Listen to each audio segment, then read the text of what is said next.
Hello and welcome back. So I'm still working on the Scrooge here, and I think I'm going to work on the back of his head, show you how to take off that material.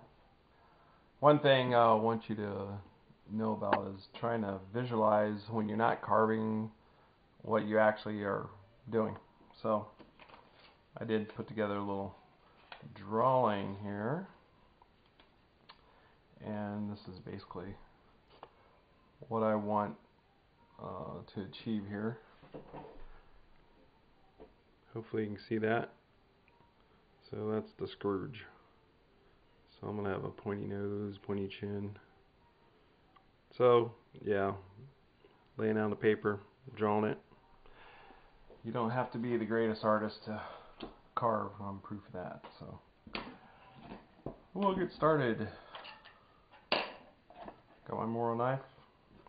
And you can see I have a nice board here. I've shown this before. It's really easy to make. Got a piece of wood here. It's got a V, and that comes in real handy. That's like a 2x2. And on the back side, I got a 2x2 that goes over the edge of the table. And then when you push on your piece, you got something to push again, especially if you're going to be taking off the material like I am here. So it works really good. It's pretty simple to make. And the plywood I got here is just I think it's a 1/2 inch plywood. So we'll get started here. So this is the back of his head. Just going to put it up against this board and start pushing and taking some material off here. So it goes pretty quick. If you got a good way to hold it, you can put more pressure, and it actually is nice on the hand because you're not holding it in your hand the whole time. That can become tiresome, but it does help build your hand strength up. You could also use a chisel doing what I'm doing. I do have a gouge, a palm gouge that I like to use too. And you can turn it around. And take it off.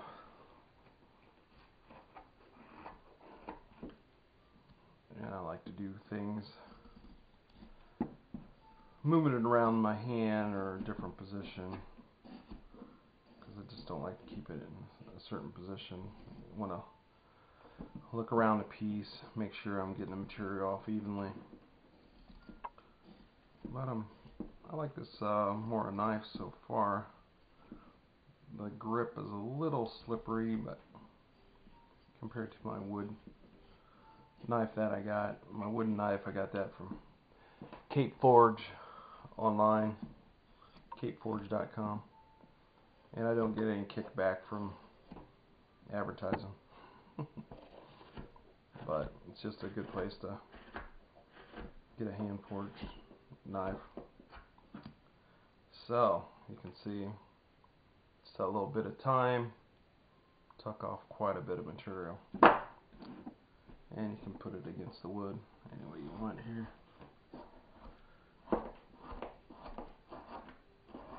So far it's all been with knife. The only part on the saw was actually the length. So it's coming along. So the sides of his head is going to have to be trimmed down too. Like I said, working around the piece is the best way. Going side to side, looking at it, taking off more material. Just trying to give you concepts and ideas how to do your own project, because I know yours won't look exactly like this one.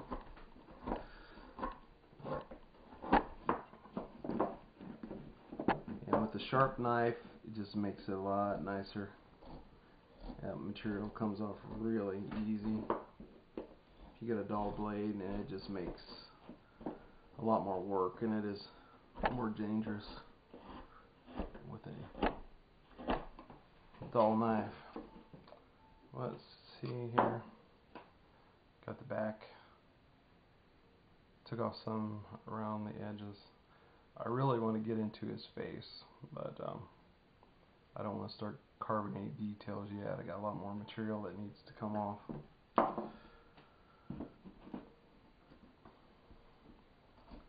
So just keep carving away. Like I said, practice every day, at least a half an hour a day.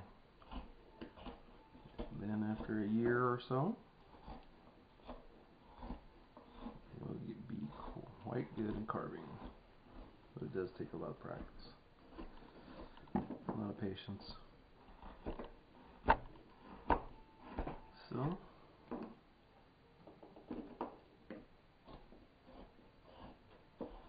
and you can tell that by the size of this piece, his head is going to be, it's going to be like a caricature.